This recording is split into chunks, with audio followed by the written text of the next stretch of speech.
Salam, kita berjumpa kembali di dalam acara Renungan Kebenaran, yaitu kebenaran firman Tuhan sebagai landasan hubungan kita dengan Tuhan di setiap harinya.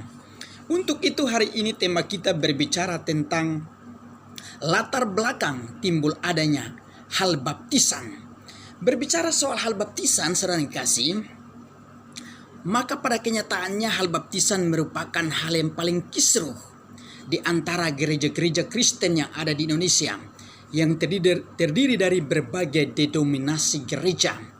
Ada gereja yang beraliran karismatik, ada gereja yang disebut Protestan. Nah, di antara berbagai denominasi gereja-gereja di Indonesia seringkali mengalami sebuah pertentangan. Salah satu pertentangan itu adalah soal hal baptisan. Dan baptisan ini sebenarnya bukan menjadi pokok persoalan itu, tetapi menjadi titik persoalannya adalah orang Kristen itu sendiri.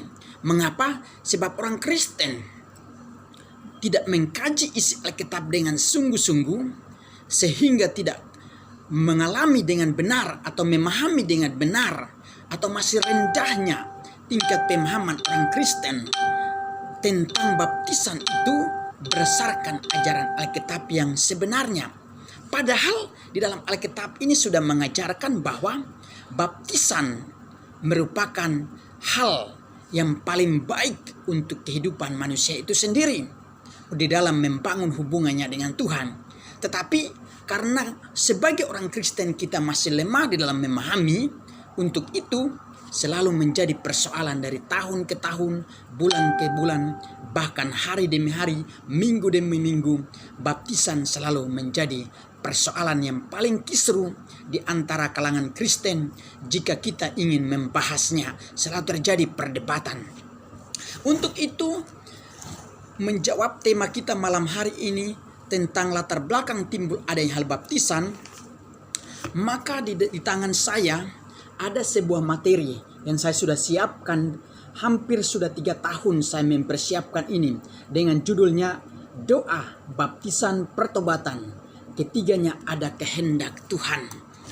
Di dalam Roma pasal yang ke-16 ayatnya yang ke-25 dan 26, di sana secara garis besar maka Paulus menyatakan bahwa rahasia yang didiamkan selama berabad-abad lamanya sekarang harus dinyatakan, dan rahasia ini sudah dinyatakan duluan oleh para nabi-nabi, yaitu nabinya Tuhan selaku penyambung lidah daripada Tuhan itu sendiri.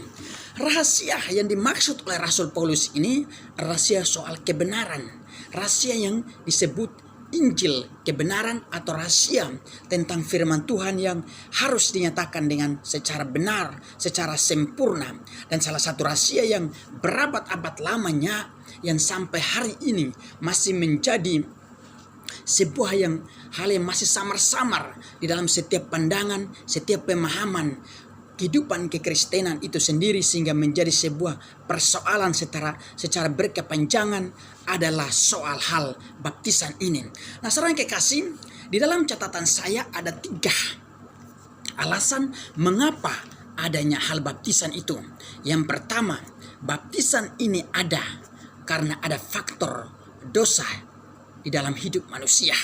Dan untuk itu Tuhan membuka jalan dengan caranya sendiri supaya bisa manusia tetap bersama dengan Tuhan. Sebab dosa ini menjadi pemisah atau menjadi tembok pemisah antara Tuhan dengan manusia yang sudah dijadikannya dari semula. Misalnya ketika Adam dan Hawa sebelum jatuh dalam dosa, kehidupan mereka dengan Tuhan itu sangat dekat, bisa berkomunikasi. Adam itu benar-benar memiliki potensi hidup yang bagus, dan bahkan Adam dan Hawa hidup di dalam kemewahan tempat Taman Eden yang sudah disediakan Tuhan bagi mereka di waktu itu. Tetapi setelah mereka jatuh dalam dosa, maka yang terjadi adalah penderitaan secara berkepanjangan, bahkan turun-temurun sampai kita pada hari ini. Karena itu saudara kasih, mengapa alasan ini saya angkat? Sebab faktor dosalah, dan bahkan dari hal dosa yang dialami oleh manusia itu Adam dan Hawa, bahkan semua manusia yang ada di muka bumi menjadi orang yang berdosa itu, maka Tuhan membuka caranya untuk bisa manusia yang berdosa bersatu kembali dengan Dia adalah dengan cara hal baptisan itu. Saudara kasih, itu hal yang pertama. Hal yang kedua adalah timbul adanya baptisan disebabkan oleh karena adanya sebuah pergumulan yang panjang, atau yang kata lain sebuah hasil doa daripada nabi-nabi Tuhan selaku penyambung lidah daripada Tuhan itu sendiri. Itu dikatakan salah satu buktinya kita bisa dapat buktikan dari kitab Matius pasal yang ketiga ayat yang ketiga. Di sana saudara kasih ada tertulis bahwa ada suara yang berseru-seru di padang gurun. Dan ini merupakan sebuah pernyataan dari Nabi Yesaya. Akhirnya saudara kasih, pernyataan Nabi Yesaya ini menjadi kenyataan di zaman perjanjian baru, yaitu melalui pribadinya Yohanes Pembaptis untuk memperkenalkan hal baptisan itu kepada seluruh dunia. Jadi, saudara kasih, hal baptisan yang dialami oleh berbagai denominasi gereja, baik gereja yang bersifat karismatik maupun yang Protestan, baptisan yang sudah dikenal, kalimat baptisan yang sudah dikenal itu merupakan sebuah pergumulan doa yang sudah didoakan oleh para nabi-nabi supaya Tuhan terus menyatakan baptisan itu kepada seluruh manusia yang telah berdosa. Dan pada akhirnya Tuhan menjawab dengan mendatangkan Yohanes yang dijuluki sebagai Yohanes Pembaptis untuk memberitakan soal baptisan itu. Itulah hal yang kedua, saudara. Nah, hal yang ketiga, saudara yang kasih, alasan mengapa adanya hal baptisan? Baptisan merupakan kehendak Tuhan yang paling terbesar bagi kehidupan manusia. Dan kehendak Tuhan ini harus digenapi kepada manusia. Dan digenapi, tujuan pentingnya adalah supaya manusia tetap memiliki solusi hubungan yang sangat baik kembali dengan Tuhan.